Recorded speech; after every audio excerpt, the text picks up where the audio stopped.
What to do this episode? We did that last episode. I've kind of had enough of the Nether for now.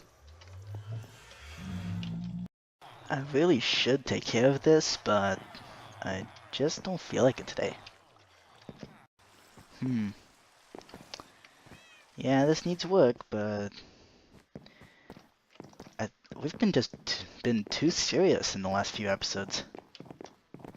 I could revamp this room and expand it and make it automated, but I just don't feel like it today. It's episode 36, which is 6 squared. Where can I put that to use? And I have all these slime blocks just waiting to be used. But where could I use them? Hello everyone, this is Javamonk and welcome to episode 36 of the Survival series. So in this episode, I'd like to take a break from all the serious things that we've been doing lately and just do something a little bit silly. So, at the moment, there really isn't a way to get to the Enderman farm, and once I do, there really isn't an AFK platform where I can load both the items and the farm. So, I'm thinking in this episode, we can fix both of those problems. And the way we're going to do that is by building out an ice highway that goes to here, and goes from here to a little ways away to where I can actually AFK at the Enderman farm. I'm getting streams of ender pearls here. Yeah, just got a ton there. So now this episode would be rather boring if it was just me placing a ice highway. So to make things interesting, I'm thinking we can make the process of building the ice highway fun. And the way we're going to do that is we're going to build a machine that's going to build a highway for us. That's right. We're essentially going to be building a Zamboni in the end. Okay, so I just built out a platform to get to that way I can render the Enderman farm while I'm here. But it does seem that I seem to be too low for that thing to render, which means that... So first off, the reason why I'm building out 2 stacks away is because the Endermen and mobs like that will instantly despawn if they are more than 128 blocks away, which it does seem that I am way more than that. So since they instantly despawn, that would essentially render a mob farm useless, which is not what I want to do. I want to be able to render the farm. So to do that, I'm going to need to scoot a little bit closer. So let's just dig backwards a little bit until we can see that Endermen are falling into the chute. Still nothing. Okay. Oops. That was a terrible idea. Okay. Whoop. Mr. Enderman, you are gonna have to get off. Thank you. Adios. You too. The Endermen have already started spawning on this platform, which is not a good sign. It means that Endermen aren't spawning over at the farm. Okay, and also the stream of ender pearls is also an indication that I'm close enough. Alright, it seems that I'm close enough to the Enderman farm to render it fully.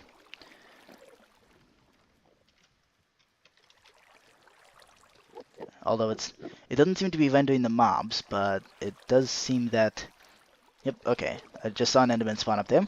So let's just get a little bit closer, and this will be how far our ice highway has to reach. And therefore, it's as far as Zamboni needs to travel, making the ice highway as it goes. And goodbye, Enderman. Okay, I think this is far enough. Yeah, it's far enough. So now, all we gotta do is just build out a little landing platform, and then we can get to work on the actual Zamboni. There we go. Just like so. I'll give you 2 guesses as to who designed this. Yep, you guessed it. If you guessed Ilmango, then you won. So, yeah, this is the Zamboni design that I'm going to use because I really haven't figured out flying machines enough to actually build one myself. So, yeah, at the moment it does seem that it hasn't entirely worked. Yeah, it's a little bit broken, but that's because I tried to stop it halfway through its process, but trust me, this works. So, yeah, what I'm going to need is 3 armor stands, each with Frostwalker 2 on their boots. So, thankfully I've been doing a lot of fishing lately, so that shouldn't be too difficult to do. And I can just build the Zamboni all the way out until it reaches the ending platform. So, in case you're wondering, this is the end in my test world, the absolute mess of a test world that I've shown before. And I previously generated this in 1.8. So over here I have random things like this here, which is a cactus machine that lags very quickly. There we go.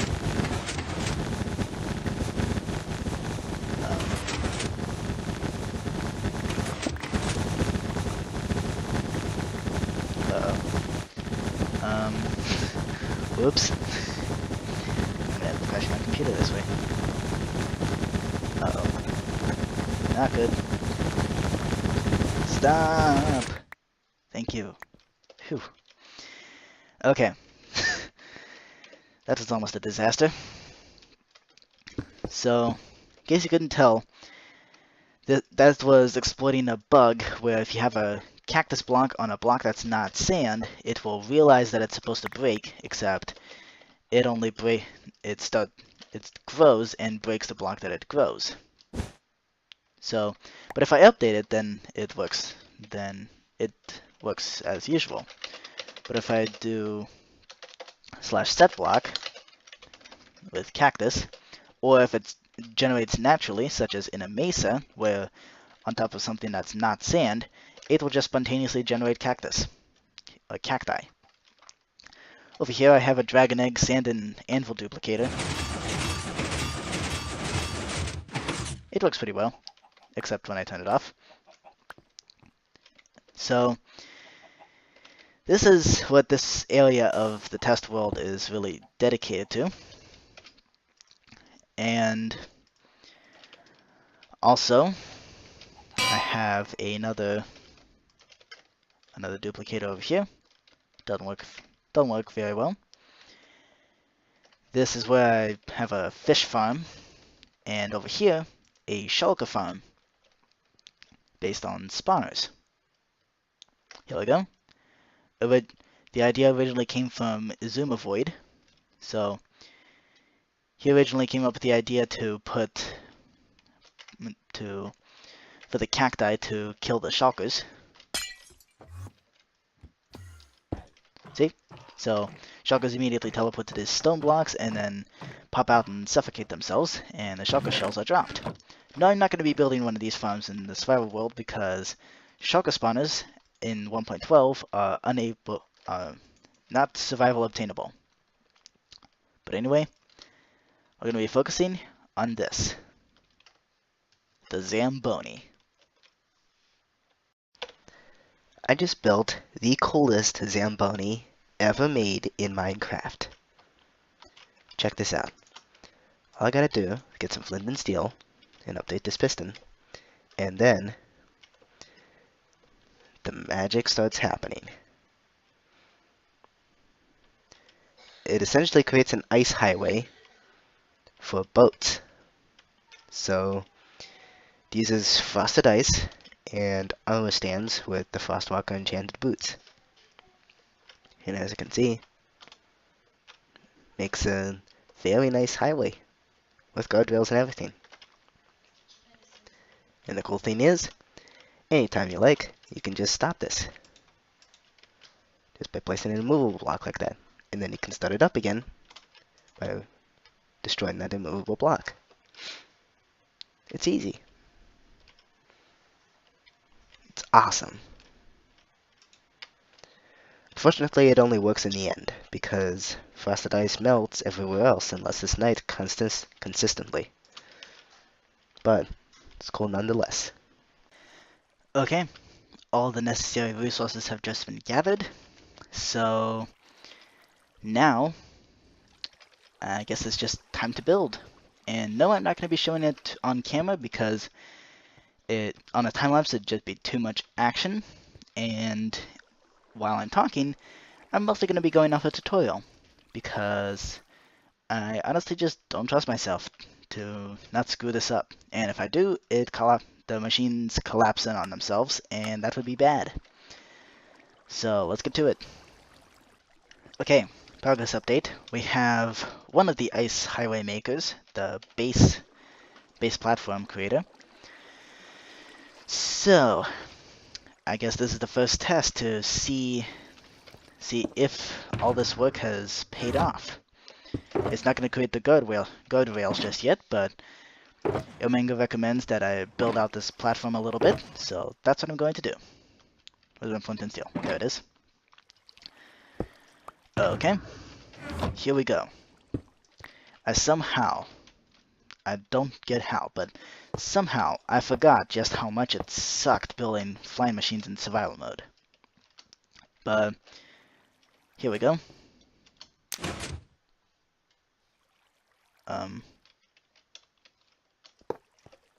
Huh?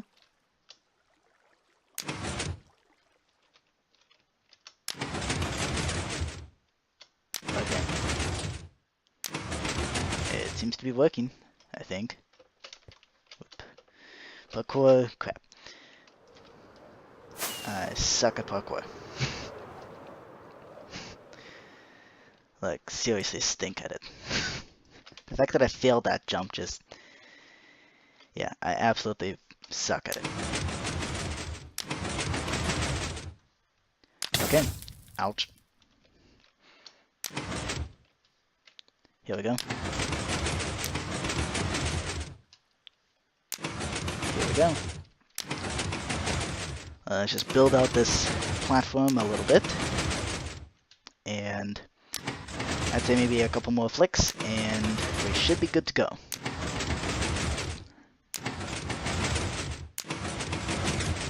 About a couple more.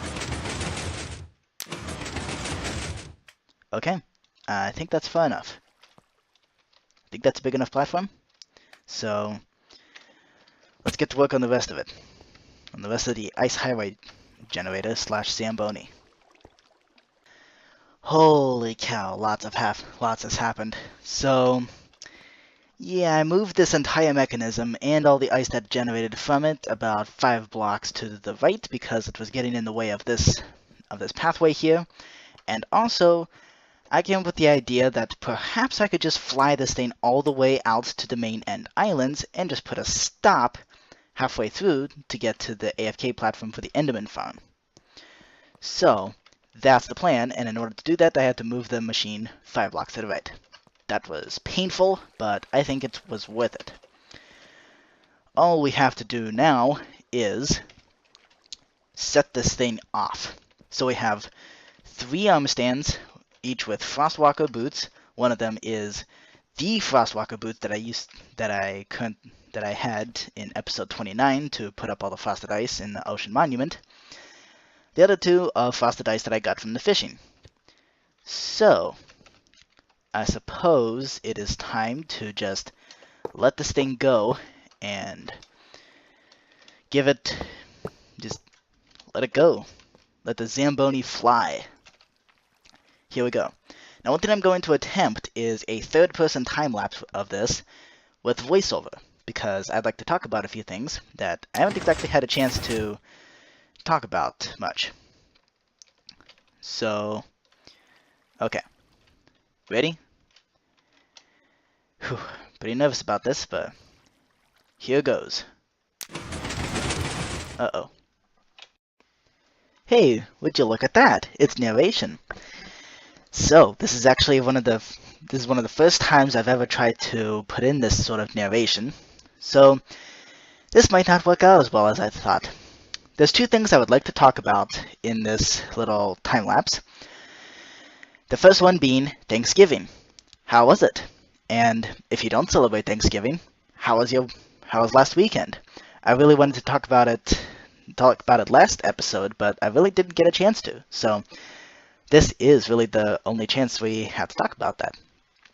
So my family got a 20-pound turkey, and it is a halal turkey, which that is an Arabic traditional thing, but my family is not Arabic, and to be honest, you don't have to be Arabic to enjoy halal turkeys. That was the best turkey I've ever had. So, secondly, the week before that, Minecon Earth. Good golly. It was quite eventful. I did watch the entire thing on Mixer, and it was amazing. I kind of wish I think they would do the Minecon Earth again next year. I really like that sort of thing because I can watch Minecon from my own house, and I don't have to travel to places like Sweden. So, unless I won something in the Halloween costume, which is incredibly unlikely. So, I really like just how Minecon Earth was put together, and it kind of turned out to look more like a show of Saturday Night Live, but with Minecraft, which I really like Saturday Night Live, so that was great. The other thing is, the third thing I wanted to talk about is updates. Good golly. Updates are one of those things that have, at least as far as I've seen, they've gotten so, just the topic has gotten so tense that it's almost like talking about American politics. Okay, please don't click off the video. I'm sorry I mentioned that.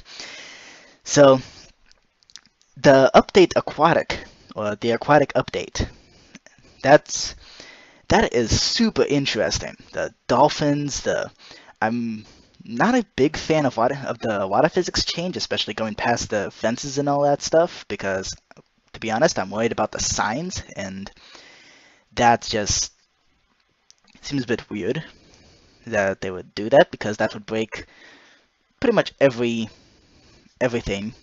ever created with water or lava, because I'm guessing if they're going to change water physics, they're probably also going to change lava physics. And going back to Minecon Earth, I am really, really happy that the Towering Inferno got removed on the second vote, or one of the earlier votes, because, in my opinion, another nether mob is the last thing the game needed. And, to be honest, having a nether mob would be cool, but the way it was kind of advertised is, this is yet another thing that is going to be added to the nether. Yet another thing that will make the nether scarier. And when things are added with the idea of this is yet another anything, it kind of loses its focus. So, because you can kind of tell that the developers really weren't too keen on that idea, and I could tell. So, and I did vote for Mob B and also Mob C. I like them both, but with Mob B, that the monster of the night skies, that sounds super interesting, and I can't wait to build some sort of machine that will either farm those things or make it so that you can avoid them altogether, because that would be awesome.